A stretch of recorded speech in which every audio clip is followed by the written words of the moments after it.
Hello everyone. In this video we will discuss about floating point representation. In last class हमने आपसे discuss किया था fix point representation, जिसके अंदर मैंने आपको बताया था कि जो भी आपका डेसिमल होता है, जो भी आपका पॉइंट होता है, वो उसकी जो पोजीशन रहती है वो फिक्स रहती है। ठीक है। और आपके फ्लोटिंग पॉइंट रिप्रेजेंटेशन के अंदर हम उसको फ्रैक्शन वैल्यू या इंटीजर वैल्यू करने के लिए हम उसकी पोजीशन को चेंज करते हैं। ठीक है। तो फ्लोटिंग पॉइंट रिप्रेजेंटेशन के दो पार्ट हैं। जो पहला पार्ट है उसको आप मैंटिसा बोलते हो, और जो दूसरा पार्ट है उसको आप एक्सपोनेंट बोलते हो। मैंटिसा के अंदर आपकी जो बिट्स रहती हैं वो रिप्रेजेंट करती हैं, एक तो आपकी साइन वैल्यू को, और दूसरी आपकी जो भी आपका फिक्स पॉइंट नंबर है उसको उसको आप मैंटिसा बोलते हो। ठीक है, दोनों को। और एक्सपोनेंट जो होता है वो क्या होता है? एक्सपोनेंट आपका डेसिमल की पोजीशन को बताता है। ठीक है। And that is called exponent. ठीक है। फिक्स पॉइंट मैंटिसा में बी अ फ्रैक्शन और एन इंटीजर। ठीक है, या तो फ्रैक्शन होगा या इंटीजर होगा। फ्रैक्शन कैसे होगा? अगर आपका जो डेसिमल है उसको अगर आप लेफ़्ट शिफ्ट कर रहे हो तो वो आपका as a fraction value represent करेगा, और अगर आपने राइट शिफ्ट किया है तो वो as a integer value represent करेगा। ठीक है, द मोस्ट सिग्निफिकेंट राइट। ठीक है।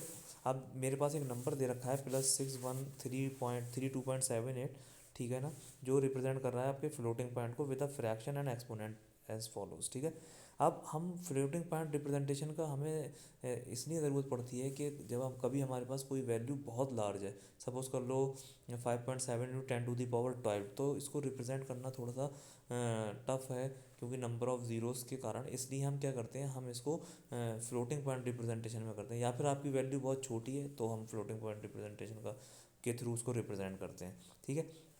ये एग्जाम्पल मैंने आपको क्लास में भी कराया था। तो इसके अंदर क्या है, फ्रैक्शन है और आपका एक्सपोनेंट है। अब देखो, मैंने फ्रैक्शन जो मेरा डेसिमल वैल्यू थी उसको मैंने 4 बिट लेफ़्ट में शिफ्ट कर दिया, और जितना भी मैंने लेफ़्ट में शिफ्ट किया उतनी बिट्स को मैंने काउंट कर लिया, और वो मैंने एक्सपोनेंट के अंदर डाल दी कि मैंने अपने पॉइंट को 2316 इन बिट्स से शिफ्ट किया। तो इनका अगर मैं काउंट करूँ तो ये 4 बिट्स होती हैं, तो मैंने चार एक्सपोनेंट में डाल दिया। ठीक है। अब फ्लोटिंग पॉइंट का जो फार्मूला है, कह लो आपका रिप्रेजेंटेशन है, ठीक है, वो कैसे होती है? M into R raise to power E. M क्या है? एम यहाँ पर मैंटेसा है। ठीक है। जो भी साइन और फ्लोटिंग पॉइंट की एक्चुअल फ्लोटिंग पॉइंट नंबर होगा वो, इंटू आर। आर यहाँ पर क्या है? आर यहाँ पर है आपकी बेस वैल्यू। अगर आपका डेसिमल नंबर है तो देन आर विल बी 10, अगर आपका बाइनरी नंबर है तो आर विल बी 2। और ई क्या है? E is your exponent. ठीक है। अगर मैं ऊपर वाले एग्जाम्पल के टर्म्स में बात करूँ तो मैंटेसा क्या हो जाएगा? मैंटेसा हो जाएगा 0.6132 789। और जो मेरा एक्सपोनेंट की वैल्यू हो जाएगी वो क्या हो जाएगी? ई की वैल्यू वो हो जाएगी 4, और जो मेरा आर हो जाएगा, क्योंकि ये डेसिमल नंबर है तो आर मेरा हो जाएगा 10। ठीक है। Only the mantissa M and the exponent E are physically represent in the register. ठीक है, ये मैंने आपको बताया था, including sign. The radix R and the radix point position of the mantissa are always assume. ठीक है। A floating point binary number is represented in a similar manner except that it uses base 2। Simple है आपका। अगर आपका decimal number है तो उसका जो बेस होगा वो 10 होगा, क्योंकि वो डेसिमल नंबर है। और अगर आपका बाइनरी नंबर है तो उसका ऑब्वियसली बाइनरी का बेस जो होता है वो 2 होता है, तो वो जो आपके रेडिक्स की वैल्यू होगी या जो आर की वैल्यू होगी इस फॉर्मूला में वो 2 होगी। For example the binary number, ये दिया इन्होंने +1001.11 is represented with an 8 bit fraction and 6 bits exponent. ठीक है। हमें 8 बिट रिप्रेजेंट करना है फ्रैक्शन में, और 6 बिट से रिप्रेजेंट करना है इसके एक्सपोनेंट में। तो मैं क्या करूँगा, मैं इसकी वैल्यू को, जो देखो आपको मैंने क्या किया, मैंने चार वैल्यू तो हैं, तो मैं क्या करूँगा, मैं टोटल 8 बनाने के लिए क्या करूँगा, देखो 1 1 1 इसको 4 बिट शिफ्ट कर दूंगा, और जो मेरा प्लस का साइन है इसको मैं जीरो से रिप्रेजेंट कर दूंगा। तो देखो 0 1 1 1 1 0 0 1, यानी कि मैंने जो प्लस का साइन था उसको जीरो से रिप्रेजेंट कर दिया, बाकी को मैंने 1 कर दिया। और जीरो क्या? जीरो मैंने 8 बनाने के लिए लगा दिया। सेम एक्सपोनेंट में, एक्सपोनेंट में मैंने कितना शिफ्ट किया? एक्सपोनेंट में मैंने शिफ्ट किया 1 2 3 4 को। तो 2 raise to power 0, 2 raise to power 1, 2 raise to power 2 को मैंने क्या कर दिया? 1 कर दिया, बाकी को 0 कर दिया। टोटल मैंने 6 बिट बना दी ऐसे करके। क्लियर है ना? अब the fraction has zero in the left most position to denote positive. जो मैंने आपको बताया, पॉजिटिव को डिनोट करने के लिए मैंने फ्रैक्शन के अंदर लेफ्ट मोस्ट बिट को क्या कर दिया? 0 कर दिया। The binary point of fraction follows the sign bit but is not shown in the register. ठीक है। The binary point of fraction follows the sign bit but is not, हाँ register के अंदर जो आपका बाइनरी पॉइंट है fraction का वो साइन बिट फॉलो करता है बट रजिस्टर में शो नहीं करते। The exponent has the equivalent binary number 4। जो मेरा एक्सपोनेंट है अगर आप देखोगे तो मैंने 4 बिट शिफ्ट करा था, देखो पॉइंट 1001 के बाद पॉइंट था ना नंबर में, मैंने 4 बिट शिफ्ट कर दिया 1001 से पहले, तो मैंने क्या कर दिया वो 4 नंबर है तो उसका अगर आप वैल्यू कैलकुलेट करोगे एक्सपोनेंट की तो वो 4 निकल के आएगी। Floating point number is equivalent to M mantissa, मैंने आपको बताया था फ्रैक्शन जो है वो मैंटेसा है, मैंने मैंटेसा लगा दिया इनटू 2, आर की जगह 2 आ गया क्योंकि वो आपका बाइनरी नंबर था, और एक्सपोनेंट की वैल्यू आ गई 4, वो मैंने यहाँ पर पुट कर दी फार्मूले के अंदर। ठीक है, अब यहाँ पर एक और कॉन्सेप्ट आता है जिसको आप बोलते हो नॉर्मलाइजेशन। नॉर्मलाइजेशन क्या है, सपोज कर लो मेरे पास कोई नंबर है 350, 350 जो है वो मेरा नॉर्मलाइज नंबर है। अगर ऐसा नंबर है, सपोज कर लो मेरे पास 10 नंबर है, दिस इज़ नॉर्मलाइज, मेरे पास 1 नंबर है, दिस इज़ नॉर्मलाइज।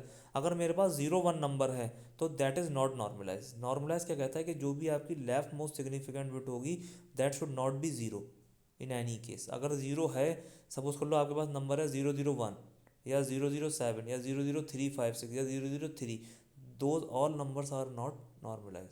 जो भी लेफ्ट मोस्ट सिग्निफिकेंट है that should not be zero. वही लिखा है इसके अंदर, अगर आप पढ़ो, a floating point number is use to be normalize if the most significant digit of the mantissa is non zero. ठीक है, तो for example the decimal number 350 is normalize but 0035 are not. ठीक है, regardless of where the position of the radix point is assumed to be in the mantissa, the number is normalized only if the leftmost digit is non-zero, जो मैंने अभी आपको बताया। For example, the 8-bit binary number 000111010 is not normalized because this number contains 0 at its most left significant bits। ठीक है, तो that is why it is not normalized because of 3 leading zeros, या zero मतलब 3 क्या 1 क्या, अगर कोई भी जीरो है then it is not normalize. The number can be normalize by shifting it 3 position to the left and discarding the leading zeros. ठीक है, वही आप जो स्टार्टिंग के जीरो हैं लेफ्ट मोस्ट साइड में उसको डिस्कार्ड कर दो। ठीक है, तो आपकी जो बिट होगी वो नॉर्मलाइज हो जाएगी। ठीक है ना, या उसको लेफ्ट में शिफ्ट कर दो, राइट में शिफ्ट कर दो, तो वो आपकी जो बिट है वो आपकी नॉर्मलाइज हो जाएगी। ठीक है, बस कहने का मतलब ये देखो, जैसे 11010 है तो 11010, बाकी जो 3 बिट्स थे 00 की वो मैं कहाँ लिया है, राइट में लिया है। इस तरीके से मैंने इसको नॉर्मलाइज कर दिया। पहले के क्या था, पहले के नॉन नॉर्मलाइज था। The 3 shift multiply the number 2 raised to power 3 equals to 8। 3 shift करा तो 3 शिफ्ट करा यानी कि ई की वैल्यू क्या हो गई, ई की वैल्यू 3 हो गई, तो 2 raised to power 3 क्या हो गया, 8 हो गया। सेम मैंटिसा वाला फॉर्मूला जो है वही लग गया, 2 raised to power एक्सपोनेंट, तो 2 यहाँ पर बाइनरी नंबर है तो बेस की वैल्यू 2 हो गई, raised to power 3 कितना हो गया, 8 हो गया। To keep the same value for the floating point number the exponent must be subtracted by normalize number. ठीक है, provide the maximum possible precision of the floating point number. A zero can not be normalize because it does not have a non zero digit. हाँ, zero normalize हो ही नहीं सकता क्योंकि वो कोई भी आपकी जो है नॉन ज़ीरो डिजिट है, या वो आप उसको कन्वर्ट नहीं कर सकते नॉन ज़ीरो डिजिट के अंदर। ठीक है ना, तो इसलिए zero can not be normalized. It is usually represented in floating point by all zeros in the mantissa and exponent. Arithmetic operation with floating point numbers are more complemented than arithmetic operation with fix point representation. जाहिर सी बात है, exponent और mantissa का चक्कर है। However, floating point representation is a must for scientific computations because of the scaling problem involved with the fixed point representation। हाँ, scaling problem जो है फिक्स पॉइंट के अंदर ज़्यादा होती है क्योंकि आप उसके अंदर पॉइंट की वैल्यू को फिक्स रखते हो। ठीक है ना, many computers and the electronics calculator have the built in capability of performing floating point representation. ठीक है, to keep the same value for the floating point number the exponent must be subtracted by the normalized number। जो भी normalized number आपका आएगा उसमें से आप zero को आप सॉरी एक्सपोनेंट की वैल्यू को माइनस कर दोगे, जो कि आपकी फ्लोटिंग पॉइंट की सेम वैल्यू को रिटर्न कर देगा। ठीक है ना, तो ये हमने जो भी आपसे डिस्कस किया that is about floating point representation. आपका फिक्स पॉइंट रिप्रेजेंटेशन और फ्लोटिंग पॉइंट रिप्रेजेंटेशन हो गया है। इसका एग्जाम्पल मैंने आपको क्लास के अंदर कराया था, तो उसको एक बार आप अच्छे से देख लीजिएगा, सेम एग्जाम्पल था जो मैंने यहाँ पर कराया है। ठीक है, थैंक यू।